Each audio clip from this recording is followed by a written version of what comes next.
अग्रिमा को अब अर्जुन की चिंता होने लगी थी। तो वो अकेला था बिना गार्ड्स के और वो भी नशे में। उसने अर्जुन से कहा, आप बिना सिक्योरिटी के बाहर हैं और साथ में नशे में भी हैं। आप कॉल करके किसी को बुला लीजिए ताकि वो आपको घर छोड़ दे। अर्जुन ने अपने लहजे में उदासी भरे ते हुए कहा, मैं ऐसे घर जाऊंगा तो मम पता नहीं कितने सवाल करेगी। क्या कहूँगा मम से। अग्रिमा, आप अपने भाई को कॉल कीजिए ना, वो किसी तरह घर पे किसी को बिना कुछ पता चले आपको घर ले जाएंगे। अर्जुन, मैं उसे भी कुछ बताना नहीं चाहता। वो पूछेगा कि मैंने इतनी ड्रिंक क्यों की तो क्या जवाब दूंगा मैं। वो मेरा झूठ तुरंत पकड़ लेगा। अग्रिमा, पर ऐसे अकेले घर से बाहर रहना भी सेफ नहीं है आपके लिए। अर्जुन को पता नहीं क्यों पर अच्छा लग रहा था ये जानकर कि अग्रिमा को उसकी फिक्र है। उसने उसकी चिंता दूर करने के लिए कहा, तुम टेंशन मत लो, हेनरी जरूर यहीं कहीं होगा। अग्रिमा, हेनरी? अर्जुन, हाँ, मेरा बॉडीगार्ड है, वो जरूर यहीं आसपास ही होगा। मेरे कहने के बावजूद भी वो मुझे कभी अकेला नहीं छोड़ता, बस थोड़ा डिस्टेंस मेंटेन कर लेता है। ये सुनकर अग्रिमा की चिंता थोड़ी हल्की जरूर हुई, पर फिर भी जब तक वो होश में आकर उसे ये नहीं कह देता कि वो बिल्कुल ठीक है, तब तक ये चिंता पूरी तरह जाने वाले नहीं थे। उसने अर्जुन से कहा, आपसे कुछ पूछूं? अर्जुन ने खोए हुए से अंदाज में सिर्फ हाँ कहा। तो अग्रिमा बोली, क्या वो लड़की आपके लिए आपकी फैमिली से भी ज़्यादा इम्पोर्टेंट है? अर्जुन की बंद आंखें एक पल को खुल गई और वो बोला, इम्पोर्टेंट तो नहीं, पर आज तक उसके जितना पसंद कोई नहीं आया। ऐसा लगा मानो वो मिल गई तो दिल को सुकून मिल जाएगा। तुम्हें पता है, मैंने अपने दिल से वादा किया था कि उसे उसके सुकून से जल्दी ही मिलवाऊंगा। अग्रिमा का रोम रोम अर्जुन की मोहब्बत के मुकम्मल होने की प्रार्थना कर रहा था, पर यह मुमकिन भी कैसे था? अगर सनशाइन शादीशुदा है तो उसने अर्जुन को समझाते हुए कहा, कुछ लोग हमारी किस्मत में नहीं होते, पर उनकी वजह से हम जीना तो नहीं छोड़ सकते ना। और फिर वो तो आपकी लाइफ में अभी आई भी नहीं। आप एक लड़की की वजह से कमज़ोर पड़ जाएंगे तो आपका परिवार, क्या उन सबके प्यार की कोई वैल्यू नहीं? अर्जुन को अग्रिमा की बात कुछ हद तक ठीक लगी तो उसने कहा, नहीं, ऐसा नहीं है कि मैं उसके लिए जीना छोड़ दूंगा। शायद ये हिट ऑफ द मोमेंट था जो मैंने इतना रिएक्ट कर दिया। पता है, कुछ देर पहले तो मेरा मन था कि मैं सनशाइन के हस्बैंड को इस दुनिया से गायब करवा दूं, फिर शायद कुछ ठीक हो जाए। अग्रिमा ने हैरानी से खुद से ही कहा, गायब? सीरियसली? अर्जुन ने उसका खुद से बड़बड़ाना सुन लिया तो वो एटीट्यूड से बोला, और नहीं तो क्या, मेरे लिए कुछ भी इम्पॉसिबल नहीं है, समझी? अग्रिमा ने हाँ कहते हुए अपनी गर्दन हाँ की मुद्रा में हिला दी, पर फिर उसने आराम से कहा, आप ये कर सकते हैं अगर उस लड़की की शादी जबरदस्ती हुई है या उसे अपने पति से कोई प्रॉब्लम है, पर अगर वो अपनी शादी में खुश है तो ये सब करने का कोई मतलब नहीं है। अर्जुन उदासी से बोला, हाँ ये तो है, फिर तो उसे मुझसे नफरत हो जाएगी। उससे दूर रहकर तो शायद जी लूँगा, पर उसकी नफरत बर्दाश्त नहीं कर पाऊँगा। पता नहीं मैं भी क्या क्या सोच रहा हूँ। अग्रिमा अर्जुन के मन की हालत समझ रही थी तो उसने अर्जुन से कहा, कोई बात नहीं, होता है, इट्स ओके। और वैसे भी इस दुनिया में भगवान ने हर किसी के लिए किसी को बनाया है, आपके लिए भी कोई बनी है, और जब वो आपको मिलेगी तो देखना आप पिछला सब कुछ भूल जाएंगे। अर्जुन ने यह सुनकर कुछ कहना चाहा कि उसे सनशाइन के अलावा कोई और नहीं चाहिए, पर वो फिर अचानक ही अग्रिमा से बोला, अच्छा तो तुम्हारे लिए कौन बना है? अग्रिमा ये सुनकर सकपका गई, उसे कोई जवाब नहीं सूझा। अर्जुन ने फिर से अपना सवाल दोहराया, बताओ कौन बना है तुम्हारे लिए? अग्रिमा ने उसके सवाल को नज़रअंदाज करते हुए कहा, घर जाकर थोड़ी देर सो जाइए, आपको अच्छा लगेगा। अर्जुन नशे में जरूर था, पर था तो फिर भी अर्जुन ही अपने सवाल का जवाब न मिलने पर उसने अग्रिमा से कहा, मुझे एक बार में ही जवाब देने वाले लोग पसंद है, शायद तुम्हें ये पता है। अग्रिमा ने थोड़ा हिचकिचाते हुए कहा, मेरा जवाब शायद आपको पसंद ना आए, इसलिए जवाब न देना ही ठीक है। अर्जुन अपनी जिद पर अड़ते हुए बोला, पसंद आना ना आना मेरी प्रॉब्लम है, तुम बस जवाब दो। अग्रिमा ने एक पल रुकने के बाद कहा, मेरे लिए आप बने हैं, पर आपके लिए मैं नहीं हूँ, आपके लिए कोई नहीं है। है, कहीं ज़रूर बनी है जो सच में किसी दिन अपने दिल का सुकून बन जाएगी। फिर आपको कभी भी मुझे फ़ोन करने की ज़रूरत नहीं पड़ेगी। अर्जुन ने अग्रिमा की बात तो पूरी सुनी पर जवाब सिर्फ आखिरी लाइन के एवज में दिया, ओह तो तुम ये सब मुझे इसलिए बता रही हो कि मैं तुम्हें फ़ोन ना करूं। अग्रिमा ने अर्जुन की बात सुनकर मुंह बना लिया। वो क्या कह रही थी और अर्जुन उसकी बात का क्या मतलब निकाल रहा था। इस बार उसने अर्जुन से गंभीरता से कहा, मुझे नहीं पता कि आप मेरे बारे में क्या सोचते हैं, पर मेरे लिए इस पूरी दुनिया में सबसे खास इंसान हैं आप। रही बात फ़ोन करने की या ना करने की, तो मैंने आपसे पहले भी कहा था कि हमारा रिश्ता फासलों से ही है, नज़दीकियाँ से ये उलझ जाएगा। अर्जुन ने उसकी बात सुनकर कहा, तुमने एटीट्यूड दिखाकर कहा था कि मुझे फ़ोन मत करना और मैंने तुमसे कॉल करवा लिया, तो अब फिर से एटीट्यूड दिखा रही हो। अब तो अग्रिमा ने अपना सिर पीट लिया कि ये इंसान है या एटीट्यूड का चलता फिरता मोर। किसी को एटीट्यूड चाहिए तो इनसे संपर्क करे, इसके पास मोर देन एफिशिएंट है। फिर उसने खुद को शांत करते हुए अर्जुन से कहा, मैं कोई एटीट्यूड नहीं दिखा रही और आपको मुझे जो भी कहना है या सुनना है आप कल सुना लीजिएगा। अभी प्लीज़ घर जाइए। अर्जुन ने घड़ी पर नज़र डाली तो रात के तकरीबन 12 बजने वाले थे। उसे अग्रिमा से बात करते हुए अच्छा लग रहा था। वो हमेशा से इस बात से बेखबर था कि अग्रिमा से बात करते वक्त वो सनशाइन को भूल ही जाता था। किसी से ज़्यादा बात न करने वाला अर्जुन अग्रिमा से घंटों बातें करना चाहता था और इसलिए उसे अग्रिमा का ये कहना पसंद नहीं आया था कि वो उसे आज के बाद कॉल ना करे। उसका फ़ोन काटने का मन नहीं था। उसने अग्रिमा से पूछा, तुम्हें सुबह ऑफिस जाना है। अग्रिमा को भी ये समझ आ गया था कि अर्जुन उससे बात करना चाहता है, इसलिए उसने आराम से जवाब दिया, हाँ जाना है। आपको भी तो जाना है। अर्जुन को अब नशे की वजह से हल्की सी नींद आने लगी थी, तो उसने सिर्फ हाँ जवाब दिया। अग्रिमा ने अर्जुन की नींद भरी आवाज़ को सुनकर उसने कहा, आपको नींद आ रही है, आप प्लीज़ अपने गार्ड को बुलाइए, वो आपको घर ले जाएगा। पर फिर अर्जुन की तरफ से कोई आवाज़ नहीं आई। फिर उसकी सांसों का सुर अग्रिमा के कानों तक पहुंच रहा था। वो सो चुका था और अग्रिमा को उसकी फिक्र भी हो रही थी, पर वो क्या करे। अब उसके पास तो किसी का नंबर तक नहीं था। उसने 2 पल सोचा और फिर उसने योगिता को फ़ोन मिला दिया। योगिता के फ़ोन उठाने के बाद उसने पहले उससे हालचाल पूछा और फिर हेनरी का नंबर मांगा। योगिता उससे कारण जानना चाहती थी, पर अग्रिमा ने उसे ये कहकर टाल दिया कि वो सुबह अर्जुन से ही सब कुछ पूछ ले, क्योंकि अग्रिमा नहीं जानती थी कि अर्जुन किसी को ये सब बताना भी चाहता है या नहीं। उसे अच्छे से याद था, अर्जुन ने उससे कहा था कि उसने सिर्फ अग्रिमा को ये बताया है कि उसे कोई लड़की पसंद है। योगिता ने भी कुछ सोचकर हेनरी का नंबर दे दिया, तो अगले ही पल अग्रिमा ने हेनरी का नंबर डायल कर दिया। हेनरी ने फ़ोन उठाकर हेलो कहा तो अग्रिमा को समझ नहीं आया कि वो क्या कहे। हेनरी 2 पल किसी के बोलने का इंतज़ार करता रहा। फिर किसी की आवाज़ न आने पर उसने कहा, कौन बोल रहे हो यार।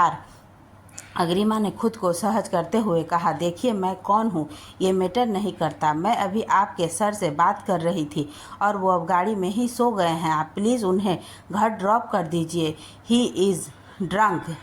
अर्जुन का नाम सुनते ही हेनरी के अंदर का बॉडीगार्ड जाग उठा और वो बात करते हुए अर्जुन की गाड़ी के पास जाने लगा। उसने फ़ोन पर कहा, आप हैं कौन और क्या बोल रही हैं। अग्रिमा ने बेचैनी से कहा, प्लीज़ आप अपने सर की गाड़ी के पास जाइए, he needs you, drop him home.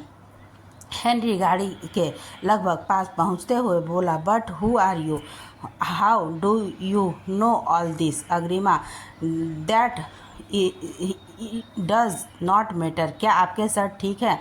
Henry अब तक गाड़ी के पास आ गया था और उसने देखा कि अर्जुन सच में गाड़ी में सो रहा था, पर गाड़ी अंदर से लॉक थी।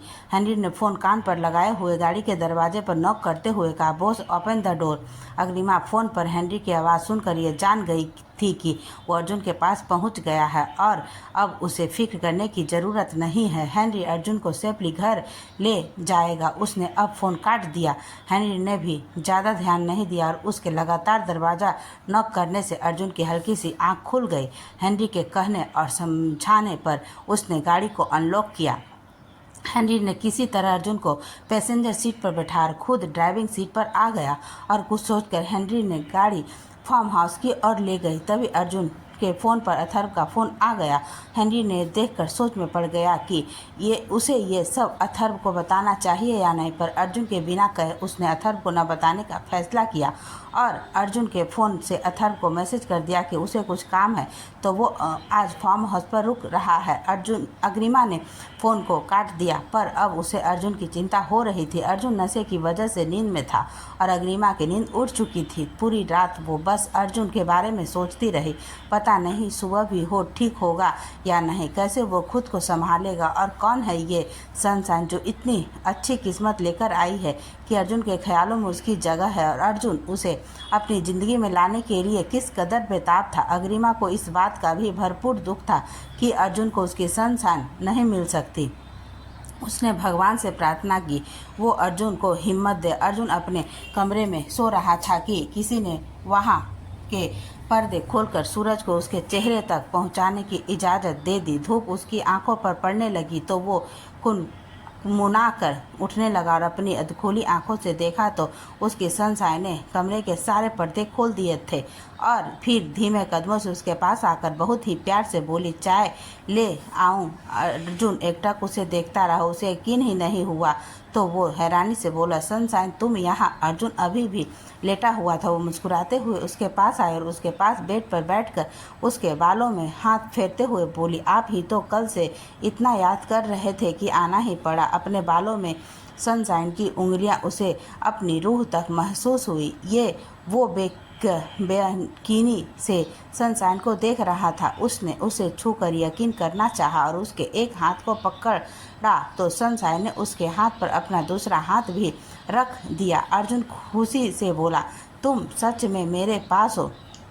सनशाइन ने अपना सिर हाँ में हिलाया तो अर्जुन ने लेटे हुए ही उसे झटके से अपने पास खींच लिया। सनशाइन के दोनों हाथ अब अर्जुन के सीने पर थे और अर्जुन के दोनों हाथ सनशाइन के कंधों पर और दोनों का चेहरा एक दूसरे के सामने था। हाँ, बस कुछ इंच दूर था। कुछ देर दोनों एक दूसरे को आंखों में देखते रहे। दिल की धड़कनें भी मध्यम होकर एक लय में धड़कने लगी थी। सनशाइन का एक हाथ बिल्कुल अर्जुन के दिल पर था जो उसकी बेचैनी साफ साफ महसूस कर रहा था। सनशाइन ने अर्जुन की आंखों में देखते हुए उससे पूछा, आपका दिल अब भी बेचैन क्यों है? उसके सवाल के जवाब में अर्जुन ने सनशाइन के सिर के पीछे हाथ लगाकर उसके सिर को अपने सीने पर रखकर उसे हक कर लिया और अपनी बाजुएं उस पर कसते हुए बोला, क्योंकि इसे चैन बस तब आएगा जब ये तुम्हें महसूस करेगा। सनशाइन तुम बस मेरी हो, मैं तुम्हें कभी भी खुद से दूर नहीं जाने दूंगा। उसकी बातों में भी उसकी बेचैनी साफ झलक रही थी। सनशाइन ने उसके सीने से सिर उठाकर उसे देखते हुए कहा, मैं तो हमेशा से आपकी ही हूँ और आपको छोड़कर जाने का तो मैं सोच भी नहीं सकती। अर्जुन ने प्यार से उसका माथा चूम लिया और बोला, मैं जाने दूंगा भी नहीं, क्योंकि तुम दूर चली गई तो मेरी सिर्फ सांसें चलेगी पर जी नहीं पाऊंगा मैं। सनशाइन ने इतना सुनते ही उसके होठों पर अपनी उंगली रख और गर्दन ना में हिलाने लगी, मानो कह रही हो कि ऐसी बात मत कीजिए। जैसे ही वो अपनी उंगली अर्जुन के होठों से हटाने लगी, अर्जुन ने उसका हाथ पकड़ लिया और उसकी हथेली की पुष्ट को चूम लिया। सनशाइन ने शर्म के मारे अपनी आंखें बंद कर ली और अर्जुन के ऊपर से उठने की कोशिश करने लगी तो अर्जुन ने उसे रोकते हुए कहा, नहीं सनशाइन, अब मुझसे दूर जाने की इजाज़त नहीं है तुम्हें, बल्कि अब तो बस मेरे पास आना है, बहुत पास। अर्जुन की बातें सनशाइन की धड़कनें बढ़ा रही थी और साथ ही उसके चेहरे का रंग भी शर्म से लाल पड़ने लगा था। उसकी वो नसीली सी अदा, बंद आंखें, हल्के गुलाबी होठ अर्जुन के दिल को कोई प्यारी सी खता करने पर मजबूर कर रहे थे। एक दूसरे की करीबी उन दोनों को बहका रही थी। अग्रिमा ने तो खुद को रोका हुआ था पर अर्जुन खुद पर से अख्तियार खोने लगा था। अर्जुन कुछ पल अपनी सनशाइन का दीदार करता रहा और फिर प्यार से बोला, open your eyes sunshine. Sunshine ने सिर को ना में हिलाते हुए मना किया तो अर्जुन ने धीमी सी आवाज़ में उसके कान के पास सरगोशी करते हुए कहा, मुझे एक बार में बात मानने वाले लोग ज़्यादा पसंद है, पर फिर भी तुमसे दोबारा कह रहा हूँ, open your eyes. Love love सुनते ही सनशाइन ने अपनी आंखें खोली और उसकी नज़रें सामने अर्जुन की इंटेंस नज़रों से जा मिली। सनशाइन ने अपनी नज़रें झुकाने का ख्याल दिल में लाया ही था कि अगले ही पल उसके दिल ने धड़कना ही बंद कर दिया। आंखें पहले से और भी ज़्यादा बड़ी होकर खुल गई थी और अगले ही क्षण बंद भी हो गई। अर्जुन ने सनशाइन के चेहरे को अपने दोनों हाथों में थामकर अपने होठ अपनी सनशाइन के होठों पर रख दिए थे और बड़े प्यार से उसे अपने प्यार का एहसास दिलाने लगा। सनशाइन की पकड़ अर्जुन की शर्ट पर कस गई थी और अर्जुन ने भी उसे अच्छे से पकड़कर अपने ऊपर ले लिया था। अर्जुन के हाथ सनशाइन के चेहरे से हटकर उसके बालों में आ गए थे और अपने बालों में चलती अर्जुन की उंगलियां सनशाइन को एक अलग ही दुनिया में ले जा रही थी। मोहब्बत की दुनिया में अर्जुन की शिद्दत सनशाइन के होठों पर हर बीतते लम्हे के साथ बढ़ रही थी और सनशाइन भी अब उसका साथ देने लगी थी। पूरी दुनिया को भूलकर दोनों प्रेम पंछी एक दूसरे में खोए हुए थे। सनशाइन की शर्म भी अब एक कदम पीछे हट चुकी थी और दोनों ही एक दूसरे पर अपनी बेइंतहा मोहब्बत लुटा रहे थे। सांसों की कमी भी होने लगी थी, पर ये जो भी था दोनों को ही सांसों से भी ज़्यादा जरूरी लग रहा था। तभी अर्जुन का फ़ोन बजने लगा। सनशाइन ने खुद को अर्जुन से दूर करना चाहा, पर अर्जुन उसे तो मानो अपना फ़ोन भी सुनाई नहीं दे रहा था। फ़ोन एक बार बजकर बंद हो गया था, पर अगले ही पल वो दोबारा बजने लगा। अर्जुन ने चिढ़न भरे भाव से फ़ोन पर हाथ मारा और फ़ोन हाथ में लिया तो उसकी आंखें झटके से खुल गई। कमरे में कोई नहीं था, पर्दे भी लगे हुए थे। अर्जुन ने अपनी आंखें मलते हुए इधर उधर देखा, पर कमरा अभी भी खाली था और अंधेरे में डूबा हुआ था। फ़ोन एक बार फिर कटकर बजने लगा था तो अर्जुन ने फ़ोन उठाकर गुस्से से कहा, हेनरी, क्यों सुबह सुबह मेरा दिमाग खराब करके अपनी मौत को बुला रहे हो? हेनरी अर्जुन की आवाज़ सुनकर अंदर तक हिल गया था। किसी तरह उसने हिम्मत करके कहा, बॉस, आपको घर चलना चाहिए, सब वेट कर रहे होंगे। फिर 2 पल रुक कर हेनरी बोला, boss, are you all right? Arjun को अब तक एहसास हो गया था कि अब तक जो उसने महसूस किया था वो बस एक सपना था, उसकी ज़िंदगी का सबसे खूबसूरत सपना। पर जैसे ही उसे कल की सारी बात याद आई, दिल एक बार फिर से ये सोचकर उदास हो गया कि सनशाइन मैरिड है। वो निराशा से बेड पर बैठ गया। वो अभी भी अपनी सोच में गुम था कि उसका फ़ोन एक बार फिर से बजा, पर इस बार फ़ोन पर अग्रिमा का नाम फ्लैश हो रहा था, जिसे देखकर अर्जुन की भौहें सिकुड़ गई। अग्रिमा के कॉल ने उसे याद दिलाया कि कल उसने अग्रिमा से भी बात की थी। सब याद आते ही उसने एक घूंसा वहीं दीवार पर जड़ दिया। आखिर वो कमज़ोर कैसे पड़ गया? क्यों उसने अग्रिमा के सामने अपना कमज़ोर होना दिखाया? उसने फ़ोन काट दिया और देखा कि अग्रिमा के सुबह से ही कई मैसेज आए हुए थे। गुड मॉर्निंग, आप ठीक हैं ना? जब भी आप जाग जाएं प्लीज़ एक बार कॉल कीजिए। आप उठे नहीं क्या अब तक? अग्रिमा के हर मैसेज में अर्जुन के लिए उसकी चिंता साफ नज़र आ रही थी, पर अर्जुन को ये चिंता खुद पर दया जैसी लग रही थी और कोई उस पर दया खाए ये उसे बिल्कुल पसंद नहीं था। और फिर जिस तरह अग्रिमा ने उसे फ़ोन करने से मना किया था, उसके बावजूद भी अर्जुन ने खुद उसे फ़ोन किया। खुद का इस तरह झुक जाना उसे बिल्कुल भी गवारा नहीं था और अब उसे खुद पर गुस्सा आ रहा था।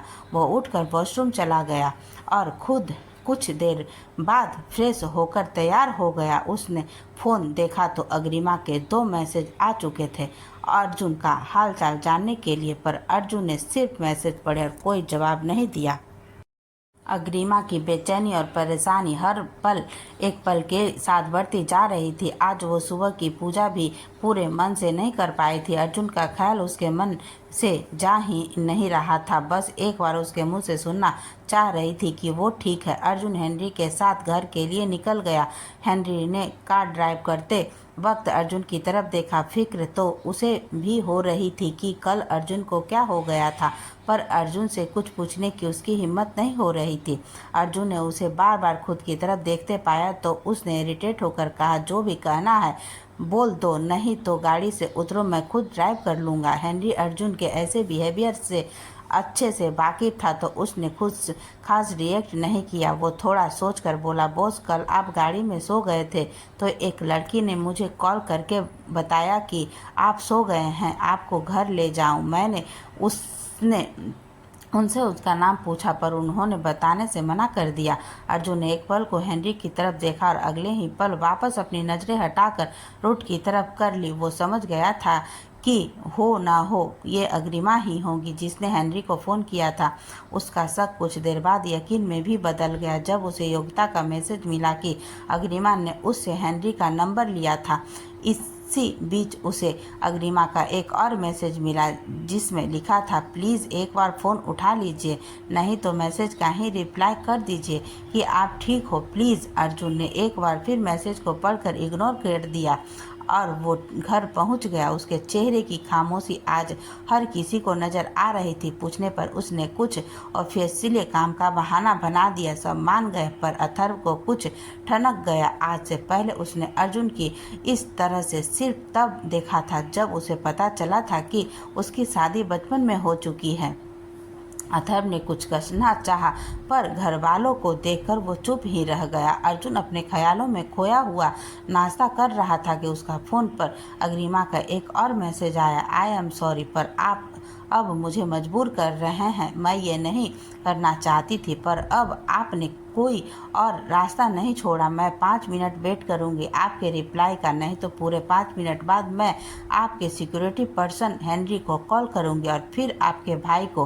Please reply, I just want to know कि आप ठीक हैं या नहीं। अर्जुन ने मैसेज पढ़ा, कोई रिप्लाई नहीं दिया। उसका नाश्ता भी खत्म हो चुका था तो वो उठने लगा। अजय जी ने उसे रोक लिया और कुछ ऑफिस से रिलेटेड बात करने लगे। ठीक 5 मिनट बाद हेनरी का फ़ोन बजा जो अर्जुन से कुछ दूर खड़ा था। अर्जुन ने कनखियों से हेनरी की तरफ देखा तो उसके चेहरे के भाव से वो समझ गया कि फ़ोन किसी अननोन नंबर से है।